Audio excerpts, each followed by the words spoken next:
ముఖ్యమంత్రి రేవంత్ రెడ్డి గారు తెలంగాణ విషయానికి సంబంధించి తెలంగాణకి ఎక్కడా కూడా డబ్బులు రావట్లా, ఎవ్వరు కూడా డబ్బులు ఇవ్వట్లేదు.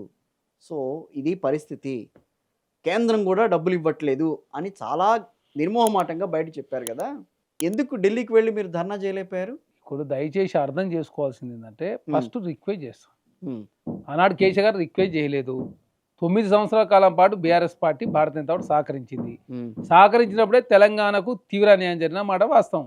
హ్మ్. అయినా అన్ని బిల్లులకు మద్దతు ఇచ్చింది ఆనాడు బీఆర్ఎస్ పార్టీ. హ్మ్. కాబట్టి కాంగ్రెస్ పార్టీగా కేంద్రమే ఒత్తిడి చేసే ప్రయత్నంలో భాగంగా విభజన హామీలు కావచ్చు. ఇక్కడ ప్రధానంగా బీసీది అనేది ఒక పీక్. అంటే ఇప్పుడు ఎలక్షన్ పెట్టాలి. ఆ! ఎలక్షన్ పెట్టాలన్నప్పుడు మరి కేంద్రమే ఒత్తిడి చేయాల్సింది కదా! అవును. ఇంకా టైం ఉంది దానికి సంబంధించి. రేపు ఇంకా సహకరించకపోతే ఖచ్చితంగా కేంద్రం మీద పోరాటం చేసేదే. ఎందుకంటే తెలంగాణ ముఖ్యమంత్రి ఏది మాట్లాడితే అది కేంద్రం భారతీయ జనతా పార్టీ ఒప్పుకుంటాం. మీరు చూస్తా ఉన్నారు డీలిమిటేషన్ సంబంధించి సౌత్ ఇండియాకి అన్యాయం జరుగుతుందని చెప్పి మద్రాసులో మాట్లాడిన తర్వాత హ్మ్. 20% యావరేజ్గా పెంచామని చెప్పి కేంద్రం కూడా లీకులు ఇచ్చిన పరిస్థితి మనం చూస్తాం.